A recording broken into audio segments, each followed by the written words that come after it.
Hi, guys, welcome back. It's time for chapter 2 of I Know What You Did Last Summer by Lois Duncan. So let's get started. Chapter 2. It was almost dusk when Barry Cox pulled out of the parking area behind the frat house and drove through the campus and then north on Madison to the Four Seasons apartments. It was a familiar drive. In fact, he sometimes said jokingly to his frat brothers that the car knew it so well that it could drive there by itself. Sure it won't get confused, they joked back. It knows the way to a couple of other paths, too. It keeps them straight, Barry told them smugly. It's got GPS. It was true that Helen wasn't the only girl Barry went out with, though he was pretty sure that he was the only guy she was seeing. Crazy, too, because living where she did, in an apartment complex full of singles, and looking like a swimsuit model, and holding her showy job, well, there were bound to be plenty of werewolves howling under her window. That's one reason he continued seeing her on a regular basis. He hadn't planned to once high school was over. A college man had a wide territory, and there were some pretty hot girls on the university campus who would be easy to hook up with, no strings attached. Then, when Helen had been handed that job as future star, it had changed things. A guy would have to be nuts to throw over the Channel 5 future star. Now, as he pulled into the Four Seasons parking lot, he grinned to himself. Helen was doing all right for an 18-year-old who hadn't finished high school. His mother had gone through the ceiling when she learned about Helen's dropping out at the end of her junior year. It proves what I've said from the beginning, she told him. A person is the result of her background. That girl isn't your kind, Barry. I don't understand how you ever started dating her. Which, of course, was part of the reason. He knew it would bug his mother. And then there were her looks. Helen was beauty queen material, and the fact was already beginning to pay off for her. Not many girls her age had their own apartments without even having to split the cost with a roommate. Helen's older sister, Elsa, was still living at home, stashing away half her earnings as a cashier in a department store, hoping that maybe someday, in a year or so, she might be able to make the break and get her own little hole in the wall. And here was Helen with her own car, trendy clothes, anything she wanted, and not a worry in the world. So, what had she been so upset about on the phone? That call had surprised him. Helen wasn't like a lot of girls, always calling their boyfriends. She seldom even texted him unless there was a definite reason. This time, she hadn't given one. I've got to see you, she'd said. It's important. Can you come over later when I get off work? Tonight? Heller, we were just out last night. You know this week is off limits. I've got to study for finals. I told you it's important. There had been an edge to her voice, something that didn't happen very often with Helen. Usually, if he told her something, she accepted it without question. I wouldn't call you like this if it wasn't. You know that. Can't you tell me what it's about? No. She had left it at that, just a flat no. He was intrigued in spite of himself. He did have exams to study for, and he had a date later for coffee with Ashley something or other from the Tri Delta house. But nothing that couldn't be shoved over a little. Well, if we make it early, he said, right after dinner.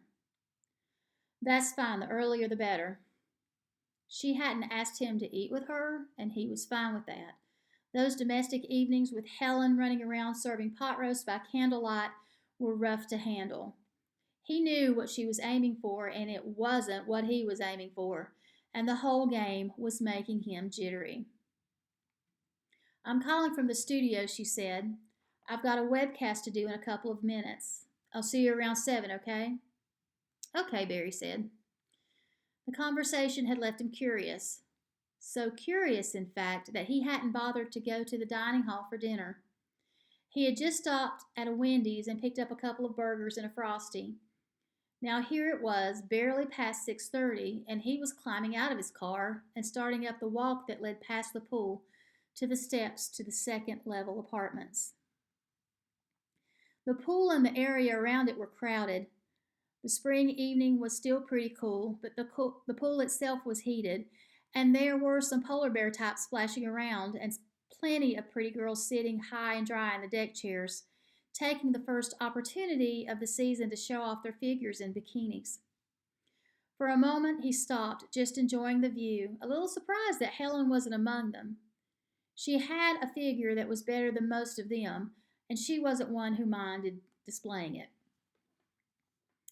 "Hi," called one of the girls, a shapely little brunette in a red and white halter and short shorts. "Are you looking for an apartment? There's a vacancy on the second floor." "Nope," Barry replied, giving her a measuring glance. "Not this year, anyway." Actually, he would have given anything to be able to live in a place like this, but it wasn't his mother's idea of something the old man should finance. He was damn lucky, when it came to that, just to have gotten into a frat house. He went on around the pool and up the stairs, pausing to glance back at the brunette, who had turned sideways in her chair and was still watching him. Then he went down the upper deck and rapped on the door of Helen's apartment. He had to wait a few minutes for his knock to be answered, something that seldom happened at Helen's. Then the door opened and she was standing before him. She looked good as always. Her honey-colored hair was pulled back from her face and held in place with a gold band, and her violet eyes were carefully shadowed and outlined to make them even lovelier. She was wearing pale blue pants and a silk blouse with a chunky crystal necklace at the throat. Evidently, she had not changed clothes since coming back from the studio. "Good," she said, "you're early. I was hoping that you might be."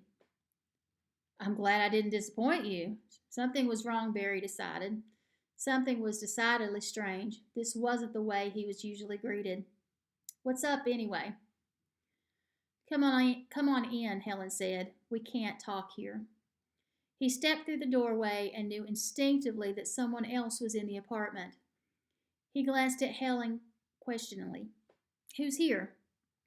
"Julie. Julie James." "You've got to be kidding." He followed Helen into the living room where the other girl was seated on the sofa. "Hi, Julie. Long time no see. How is everything going?" "Hello, Barry," Julie said stiffly. She wasn't as cute as he remembered her, that was for certain. Not that she had ever been the beauty that Helen was, but she had always had enough sparkle so that the lack of real looks went unnoticed. Now that glow seemed to have faded. Her eyes looked huge in a face that was too small to hold them. "Well, hi," Barry said again. "It's good to see you. I thought you kind of dropped off us like you're off your friends list." "I came here for a reason." Julie's eyes went past him to Helen. "You didn't tell him?" "No," Helen said. "I thought you ought to be the one. It's your letter." "What are you talking about?" Barry asked him impatiently. "What's the big secret?" "It isn't a secret," Julie said shortly. She gestured toward a sheet of notebook paper that was lying on the coffee table. For a moment, Barry gazed at it unseeingly. Then the words took shape for him, and he felt his breath catch in his throat. Where did that come from? "It came in the mail this morning," Julie told him. "It was just there, stuck in with a lot of other letters. There wasn't any return address." "I know what you did." Barry began to read the statement aloud. "That's crazy. Who would send you something like that?" "I don't know," Julie said again. "It was just there." "Have you mentioned anything to anybody? Is there somebody who would know?" "I haven't said a thing." "Helen?" He glanced across at her. Her delicate, fine boned face looked as bewildered as Julie's. "Nobody. I haven't said a word to anybody either." "Well, neither have I. We made the pact, didn't we? So there's no way this has any meaning. It's some joke. Somebody's taking a jab at Julie." They were silent a moment. Shouts and laughter drifted up from the swimming pool through the open window. For a fleeting second, the brunette in the red and white shorts slid through Barry's mind. I wish I were out there, he thought, with a beer in one hand, just kidding around with a bunch of them. If there's one thing I don't need, it's to deal with a scene like this. It must have been Ray, he said. There's nobody else it could be. Ray wrote it as some kind of joke. He wouldn't, Julie said. You know he wouldn't do that. I don't know anything of the kind. You dumped that guy pretty abruptly, you know. One day you two were an item, the next you didn't even want to talk to him. This could be his way of getting back at you by shaking you up a little. Ray wouldn't do that. Besides, she motioned toward the envelope that was lying beside the letter. This was postmarked from here. The last card I got from Ray was sent from California. No, Helen spoke up suddenly. Ray's back in town. I saw him yesterday. You did? Julie turned to her in astonishment. Where? In that little deli across from the studio at lunchtime. He was coming out as I went in. I almost didn't recognize him. He's changed so much.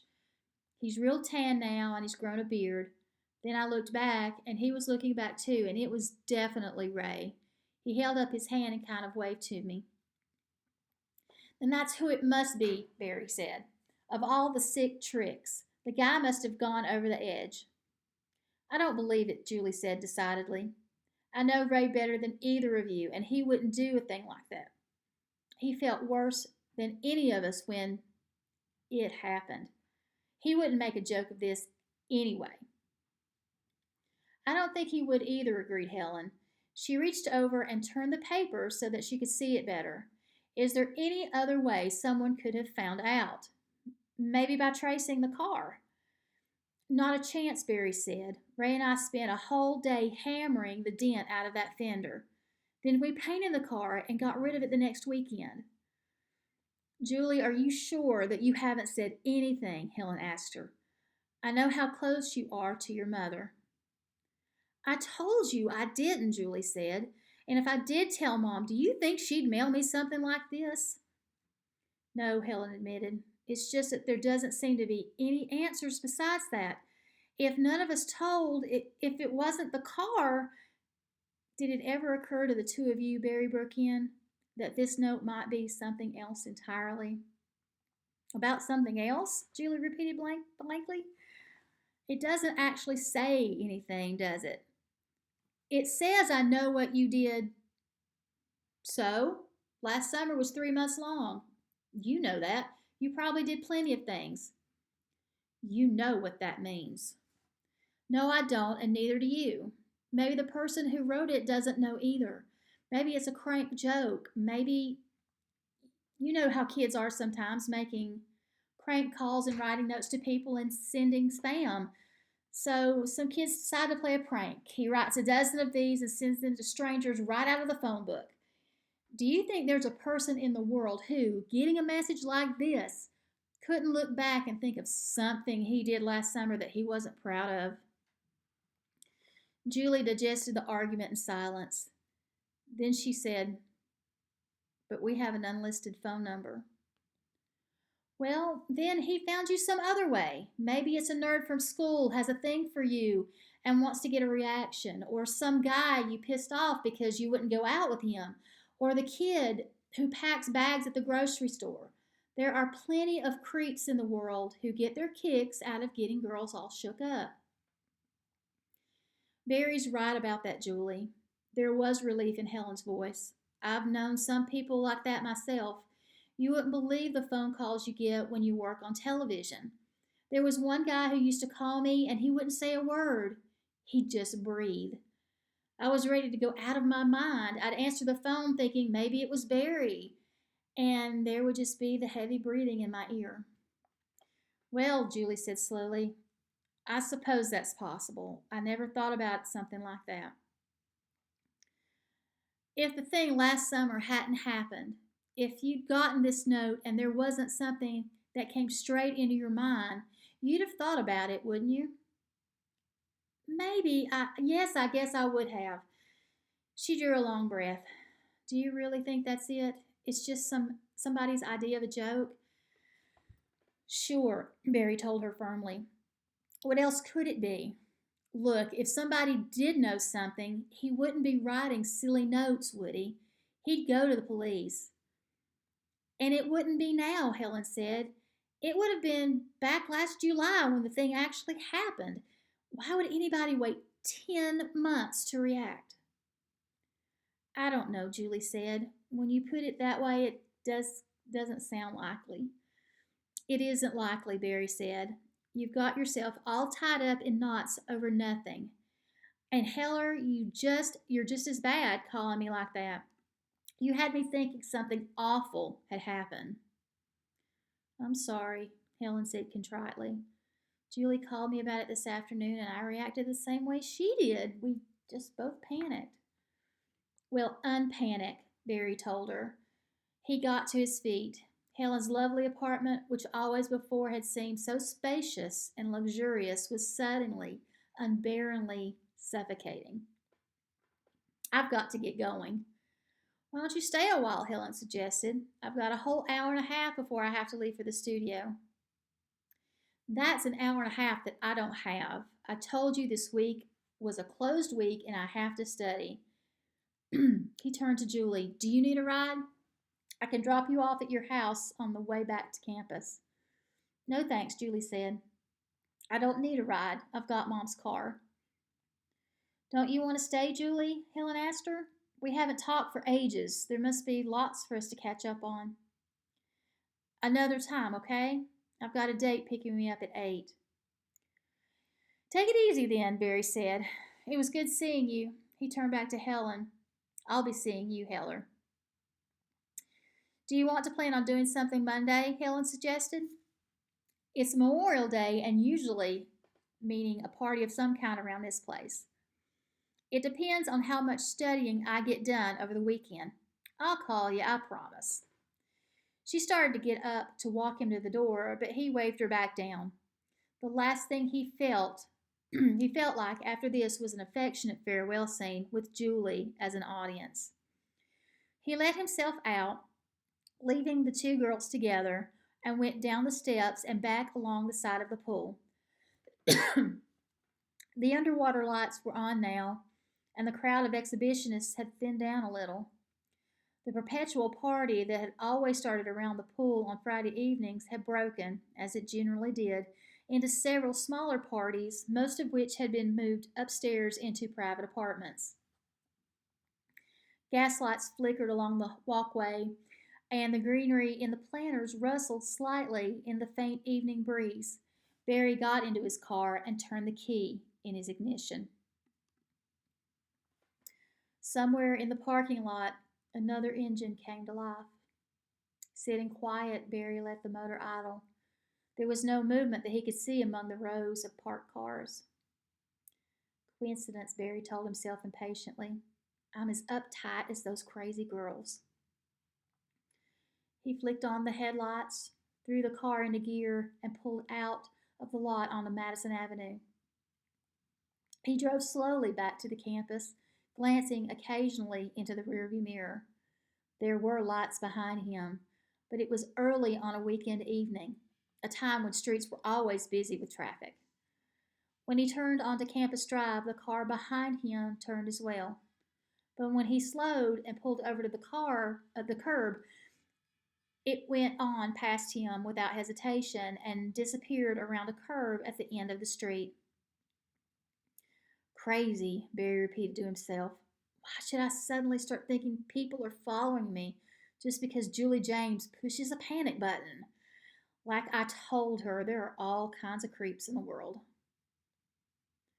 But he kept having the uneasy feeling that there were a pair of eyes boring into his back right between the shoulder blades when he left the car in the lot and walked back across the lawn to the entrance of the frat house.